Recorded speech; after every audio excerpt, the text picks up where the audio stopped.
Dear students, today I am going to explain the conformations of N-butane. This is N-butane. This N-butane is a straight chain actually. Straight chain means though on the paper we write as a straight line, it is actually in the zigzag form. Zigzag form.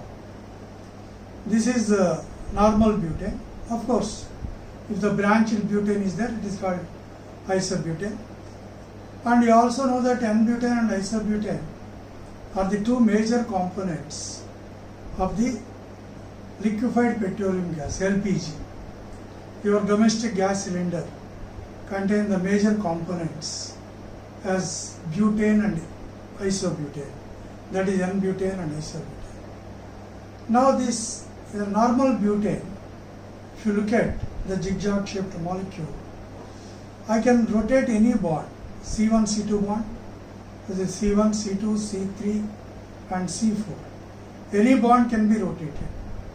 But I can take up the carbon 2, carbon 3, carbon 2, carbon 3 bonds. This is carbon 1, carbon 2, carbon 3 and carbon 4. So C2, C3 bond I am going to rotate. So first condition I am taking, in which the two methyl groups are one behind the other. Look at the model. You can clearly observe one methyl group here, one methyl group behind. This is carbon 2 facing you, carbon 3 behind you. So on carbon 3 there is one methyl group, carbon 2 one methyl group. So methyl group is behind the methyl group. So the front methyl group which you are facing is eclipsing the methyl group behind you. Similarly, the hydrogens present are facing you, the observer, are eclipsing the two more hydrogens which are exactly behind you. You means the observer.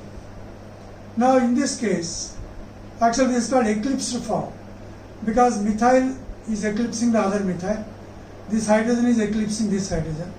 This hydrogen is eclipsing this hydrogen. So it is called eclipsed form. In this eclipsed form, you will have two types of repulsions. One is the bond pair repulsions. The two eclipsing bonds. This bond is eclipsing this bond. This bond pair repulsions in the eclipsed form is called torsional strain. What it is called? Torsional strain.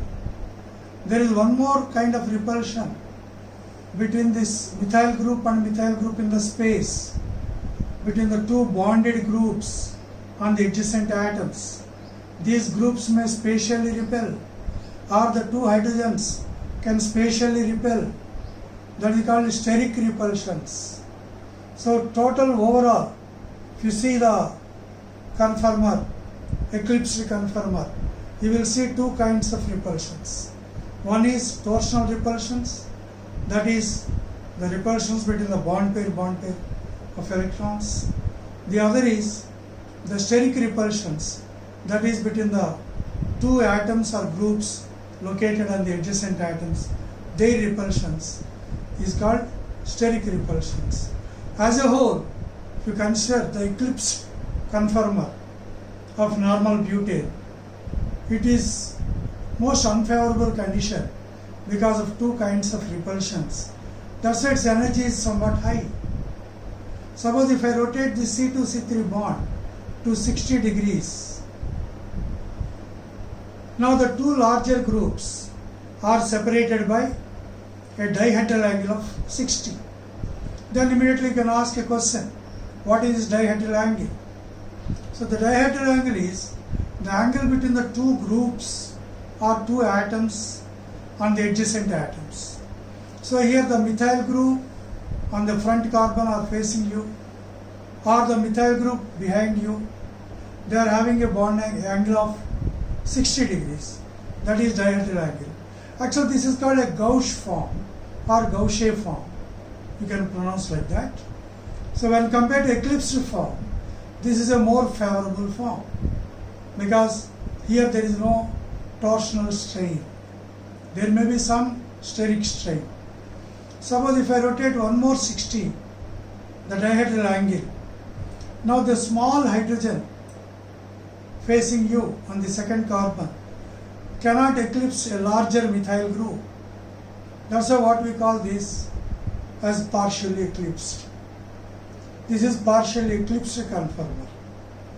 Now, if I rotate one more 60, this is a very favorable condition because no atom is eclipsing the other or no group is eclipsing the other. So it is called anti-form or fully staggered form. It is the lowest energy state or the most stable state.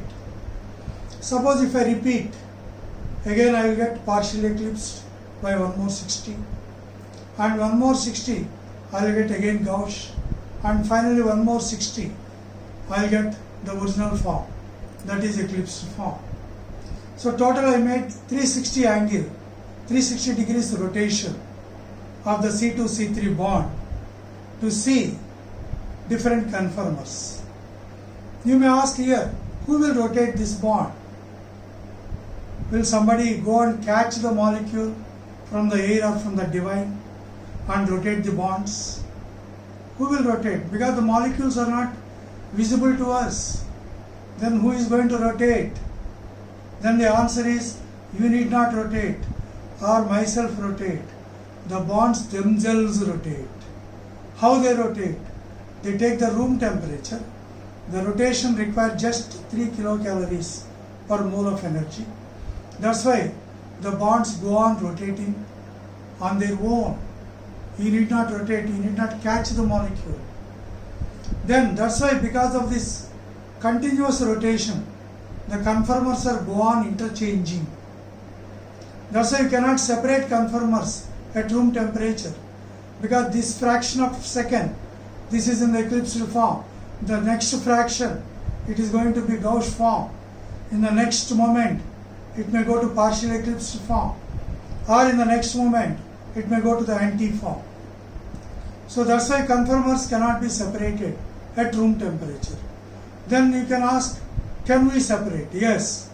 By lowering the temperature at a freezing temperatures, if you observe, the bonds slowly rotate and you can see at a particular time of interval, you can see more anti-form.